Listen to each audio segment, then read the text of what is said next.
G'day and welcome back to Australia's only Classic Mini YouTube channel, Tomo's Tune-Ups. I'm here with my mate Paul Jeffries from Classic Mini Garage, and we decided to do a collaboration today to get together and chat about a couple of things. So without further ado, what is your channel all about there, Paul? Hi, Chris. Yeah, basically it's a Classic Mini channel, predominantly. I do a lot of engine and gearbox builds. I work on my own car, obviously. I do a lot of filming on going to race meetings with the Mini 7 racing club, with the Miglias and the 7s and all that. I try and go to as many of those as I can. Obviously, the more local ones, the ones that are really far away, like I don't, obviously, because of time and whatever. But mostly like Donington, Silverstone, Brands Hatch, I'll try and make those ones. But the channel itself is, I started it properly about 2 years ago. It was actually a personal channel to start with, and then I changed the name to Classic Mini Garage 2 years ago. That's when I really started doing the mini stuff properly. As far as the channel's concerned, I've had minis for a long time. My first car was a Mini when I passed my test. So it's the channel's all about it's like what I do with engines, gearboxes, various bits and bobs on the car. There's quite a lot of driving videos on my channel in my car, which people seem to like. So that's pretty much it. Yeah, nice. So you're obviously based in the UK? Yeah, I'm based in the UK, Midlands, in the UK. Yeah.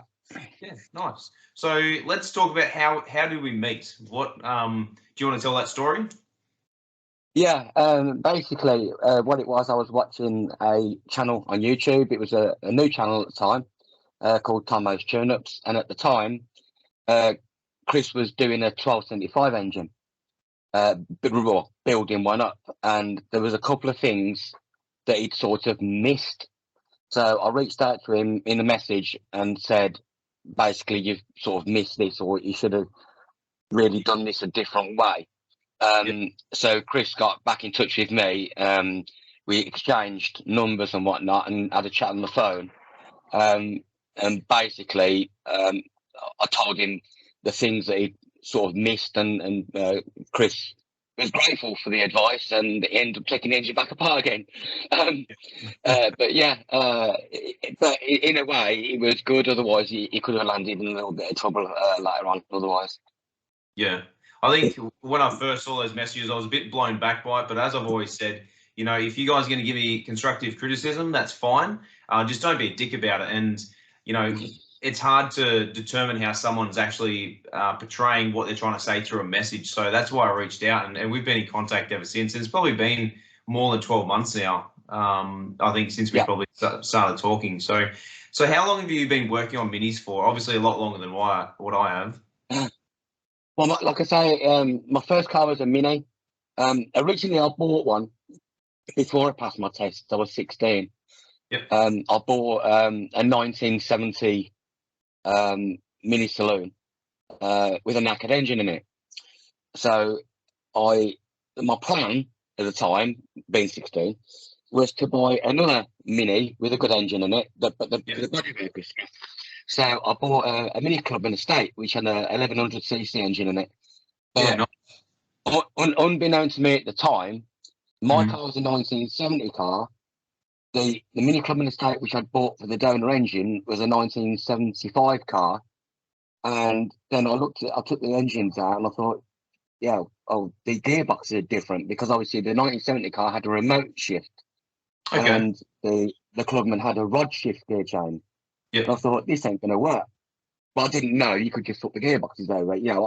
I was learning, and I thought, this ain't going to work. So I got rid of both the cars. I just got rid of them. Then I passed my test. I bought another Mini, one that was roadworthy. It had just been rebuilt, actually. It was a 1975 Mini Clubman. It was a GT lookalike. Red. It was red. With a 1330 engine in it, GT gearbox, Cobra seats, and blah blah blah blah blah. I was driving around in that before I passed my test with a mate of mine who'd passed his test, so he could sit in the passenger side, Yeah. and I could drive legally. But obviously, I hadn't passed my test with L plates on it, learner plates. I passed my test in that car. Not in that car. I passed my test and then started using that car. Then someone ran into the back of me about 7 months later and basically wrote it off. Which I wasn't happy about. But yeah, then I just progressed with more minis. And then the next one after that was a minivan, and I've just had them ever since, really. Yeah, okay. So it sounds like you've probably been working on minis as long as I've been alive. So probably, when did you get your license? Well, I passed my test in 1987. Okay, yeah. So. Yeah, well, I'm born in '88, so definitely longer than what I've been alive. So obviously back in the middle to late '80s, there was no internet. So how did you learn to do everything you do on minis? Well, the only choice you had really back then was the Haynes manual. Obviously now it's all Google and internet forums and all that kind of thing, but obviously that wasn't around back then. So yeah, basically you had to like learn by yourself. And make quite a lot of mistakes on the way, but hey, that's the way it is. Yeah, okay. It must have been different times back then to not have all this internet access and availability to be able to just Google something and find the answer straight away. You really had to do your research and find people that knew what they were talking about. Yeah, I mean, I was fortunate in the way that my granddad was a fully skilled mechanic, and I've been messing around with him with his cars since I was about 5 or 6 years of age. So I was sort of into cars anyway. And I was always interested in mechanical stuff. So it was still a learning process on the minis, but I had a little bit of an idea of what to do. You know, I sort of understood why things went wrong. You still make mistakes, but probably not as drastic as some people. I've always been mechanically sort of minded in that way. Yeah. Okay. So you're not a mechanic by trade. You just know how to work on cars. Yeah, I mean, I've always worked on my own minis, apart from doing the body side of things, like welding and that, because I don't weld. But anything mechanical, I do it all myself. Yeah, okay. So do you get asked for help quite a lot through social media with different builds and people just asking general questions all the way to proper builds? Yeah, I often get messages, normally through Messenger or whatever, or the people will email me with a question or an issue, or this isn't working. Can you help me? What's wrong with it, or what do you think's wrong with it? I've done a lot of fault finding for people. Issues with gearbox and engine builds that people have done and they've sort of got it wrong. So they've come to me and I've put it right, and quite a lot really. Yeah. Because I've found the last couple of months, I get a lot of stuff through not only YouTube, but also Instagram. And the last couple of months, I've really had quite a growth of customers ask questions. And I think one thing, we've spoken about previously is we probably need to start letting people know that, hey, we're happy to give general advice. If you want to know how to replace a set of brake shoes or drain the oil on your classic Mini, all those real basic sort of things, we can certainly help out. But one thing that I've found lately is it appears that people's questions are more specific, more very tailored to do a particular job. For instance, how to check the end float, what end float is, the correct clutch setup, how to install particular items. And I've found myself really getting invested in these people's concerns because they may not know, and not everyone knows what we do. But I do find that I'm really investing in a lot of time. And I think one thing I want to try and put out there and let people know is general advice I'm more than happy to give. Specialist advice, I'm going to have to start charging for it. Not because I want to earn money, but because it's taken both of us, and quite rightfully so. Between us, there's at least 50 years of mechanical experience working on cars. So that knowledge has come through Haynes manuals and through modern day technology like Google, Facebook, and even YouTube to obtain that knowledge. So I think it's only fair that specialist advice, I start charging it. Would you do the same thing? Yeah, for more specific stuff. I mean, to be honest, a lot of the questions I get asked can be found online. Yeah. But I find it seems like some people would rather speak to somebody who's done it Yeah. rather than have a look at a web page and read what it should be, but they're Yeah. still not sure how to do it, Yeah. sort of thing. So yeah, that's when you get the questions, especially when you get questions about engine stuff, tolerances, like say end float, crankshafts, and piston gap, and piston ring gap rather, Yeah. and all that kind of thing. I mean, it takes time to get that right. Yeah. You know, as you know yourself, anybody can throw an engine together. That's how easy that is. But to do it properly takes time, and that's why when you say you're someone phones me up about how much is an engine build, well, you might as well just say how long's a piece of string. I mean, what spec do you want it? What size do you want it? What pistons do you want in it? Yeah. You know, what camshaft do you want to run, and what compression ratio do you want? What head spec do you want? Everything's different. Yeah. You know, and when you give them a price, what? Well, you've got to put into. I mean, I'm not expensive compared to some people, Yeah. but it's just the time it takes. You know, gapping piston rings, you know, measuring stuff, end floats, and all that business. Yeah. You know, it takes. You know, and people don't seem to realise Or how long it takes. Yeah, yeah. I think one thing going back to the engine build that we met on, that phone call that you and I had, and we sat there, we were on the phone for like an hour and a half, and I think they're about 11 hours different. So at the moment it's about 9 o'clock your time AM, and it's 8 PM my time. So you know, to be on the phone and to be able to invest that time, that's the sort of thing that people who ask, who are potential customers, need to understand that, you know, if we're going to be doing this, we need to invest that time with you guys. It's not just a simple, hey, this is how you do it. There's a lot of small process steps to get to that end result. And you're right, anyone can build an engine, anyone can put an engine together, but it's going to come down to when you turn that key for the very first time, is it going to fire up? Is it going to select gears? Is it going to be noisy? Is it going to have excessive movement?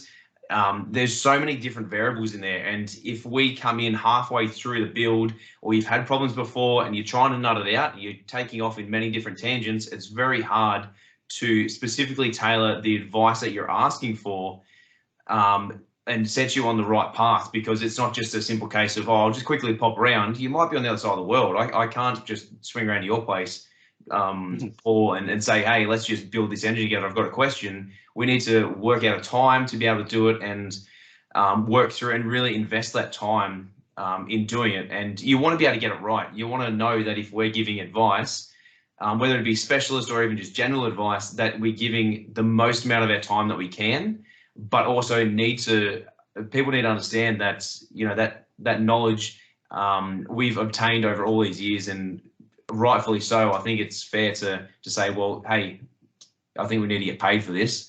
If you have specific questions, and as you said, you're not the most expensive person out there, but also you're not the cheapest as well. Your time and knowledge is what you are paying for when someone does an engine build. When I do a build in my garage, it's not just my time as well, but yes, all that extra stuff, all the knowledge, and checking all those things to be sure. Because if you turn the key and it doesn't fire, or it goes catastrophically wrong, like the 1275 could have, there's only one way to do it, and that's to redo it again. And you're only going to learn by your mistakes. And, you know, a foolish man, you know, only does that job once, gets it wrong, and then does it right from there on end. Yeah, I agree. Like in the early days when I was messing around with my own cars, well, not the first Mini mainly, I was always having trouble with the clutch on it. Always, you know, it used to slip, and then I'd fix it, then there's something else to go wrong with it, and you know, and you're forever messing around with it. And I ended up, so I drove it like a typical teenager, which is like flat out everywhere. Ended up blowing up the engine in the end. It was just smoking its head off, and you know, and I just bought another engine and threw that one away, the other one away. with the GT gearbox as well, which is a Yeah. bit of a stupid thing these days. But Mm. back then you could just get another one easy, but now it's more difficult to do that. But the amount of stuff I've thrown away over the years, and I wish I'd have kept that. But Yeah. you just don't think about it at the time. Yeah. Mm. And people think as well, I think a preconceived idea is it's a small car, so the build is going to be very small. You know, in comparison to a V8 here in Australia, it's only, 3 or 4 grand to rebuild it, and you're pretty much tripping over them. Whereas classic mini parts, once you start to build it, they do start to increase in terms of money quite Yeah. quickly. Not because of they're small, but also whatever isn't available in Australia, we have to buy from the UK, and then you have import taxes and duties and all that sort of stuff. So the $1,000 you're spending on a new crankshaft turns into $1,500, and that's just one component. If you're then going through and wanting to build a race engine, you're looking upwards of $8,000, depending, what in depth or how in depth you want to go about it. Well, yeah, I mean the engine in my Mini, my classic Mini, at the moment is a 1380. But that's basically, it's almost Miglia spec. Yeah. It's got over 120 horsepower, and Yeah. it's a straight cut gearbox and blah blah blah blah, Weber carb and all that business. Yeah. But I mean that build, doing it myself, cost me almost £6,000. Yeah. Right. That's quite a lot. It's not a lot of money for what it is, Yeah. but if that was built for somebody else, obviously Yeah. it would have been a lot more than 6,000. Well, not a lot more, but it would have been more than £6,000. You'd probably be touching eight. Yeah. Yeah. And people just don't realise why it costs that much. Yeah. I mean, there's guys over here like Swift Tune, MED, and those kind of people. I mean, for the spec of engine that's in mine, from say Swift Tune, for instance, would be around about £12,000. Yeah. So Right. Okay. it's a lot of money when you think it's only a mini engine, but Yeah. a little bit more than it's just a price of parts and Yeah. the skills and labour that go into building that type of an engine. Yeah. And people obviously reach out to you like they do me. I found this year in particular, I've really grown, not just in subscribers, but also in my contacts list as well of people who want me to work on their cars. And I've even heard my name going around at a couple of car meets as well, that when I rock up wearing my shirt, people know who I am. So by doing the stuff that we do on our channels, that's how we promote ourselves and our skills. And when people see you and they know what you're capable of, that's when people want to, get you to build them an engine or a gearbox or have a look at something, because they trust you and that you're not just someone who's out there to make money, but you're also got a bit of knowledge behind you and you show what you do. And that's what I say to all my customers. If you want me to show it on my channel, just let me know. If not, then it'll just, it won't be aired. But it's always good content to add that extra stuff that people want you to do, regardless of what it is. Yeah, I mean, I've been to shows and meetings. Like, I'll go to Castle Combe every year. Well, I try and get there every year and put the Mini on the track. And a lot of people know my car. It's one of the most well-known cars on social media, because of the way it looks and everything. Yeah. Everybody seems to know that car. Yeah. And I was at Castle Combe the one day. I was doing some filming. It's for my YouTube channel. And someone just comes to me and said, "Oh, hi, Paul." So, as if like he'd known me forever, and I was Yeah. like, "Who are you?" Yeah. Oh, I'm so I watch your channel, and all right, mate, yeah, and we have a chit chat about the what he watches on the channel and what he likes and stuff like that. But I've had that quite a lot. But it's so, I'm getting used to it now. But it's so weird when it first started. People just walk up to you like, "Hi, Paul." It's like, "Who are you?" G'day. Yeah, but you sort of get used to it after a bit. But a lot of people, if I park my car somewhere, cross my earbud again. If I park my car somewhere like in the paddock or somewhere like that, and people see the car, they obviously know I'm there, so they sort of come looking for you then because they know you're there. Yeah. And it's really weird, but yeah, it's not like I get used to it now. I mean, because I go to a lot of the Mini 7 Club meetings. The Mini Miglia racing and stuff like that. And I've got to know quite a lot of those drivers because my own car is based on a Miglia lookalike. So basically, it looks like a race car, but it's a road car. Yeah. And it gets quite a lot of attention because of that, because it's such an nobody else has got one on the road that looks like that. Yeah. One, because it costs a damn load of money. Especially I mean, 3-piece split wing, 7x10 Miglia wheels, the curly arches, Miglia exhaust system, and I mean, it must have cost me, I don't know, $2.5 grand just to make it look like a Miglia. Yeah, You know what I mean? It's madness. It's strange at the Rolston Classic that I did earlier this year, or last year, depending when this video comes out. I had a couple of people come up to me, and it is a bit of a strange feeling that when people know you and they talk about things you've done, you really got to stop and think, oh yeah, I kind of remember that. Because, you know, once you finish with it, that's it. You move on to the next project and you don't retain all those memory. But I guess the memory that you have is the videos you've done. So, you know, having that growth there as well, and meeting new people through it, certainly helps to grow yourself, your business per se, I guess, or your channel. Yeah, so that's it, mate. I think we've pretty much touched on all bases. Anything else you want to add? No, mate. I think we've covered pretty much everything we wanted to cover, haven't we? Yeah. It's always really good to chat to you, Paul. And you know, you guys, if you haven't already, make sure you check out his channel. I'll leave a link in the description as well to his channel. Go check it out. He's got some really cool stuff on there, and yeah, he's a wealth of knowledge. So if I can't answer the question, chances are this guy can certainly do it. Yeah. But one of the videos which I'd actually point out on my channel, which which is the one that's had quite a lot of views, is I stripped down an engine which had blown up, and it was a Richard Longman engine. Oh yeah. And it was a very big failure. That's all I'm going to say. If you want to see what happened to it, have a look at it. You have to skip back on the video. I think it was about 18 months ago. Just skip back on the videos, and it's I think the title of the video is Richard Longman 1380 catastrophic failure or something along those lines. Yeah. But if you look out for Richard Longman or Longman, you'll see the video. That was actually the first video that you referred me onto after we started speaking. So yeah, it is very good. If you haven't already seen it, check it out, because yeah, it's pretty cataclysmic. So yeah, but yeah. Guys, Exactly. Thanks so much for watching. Thanks for tuning in. Hope you guys enjoyed it, and we'll see you right here on another episode of Tomo's Tune Ups.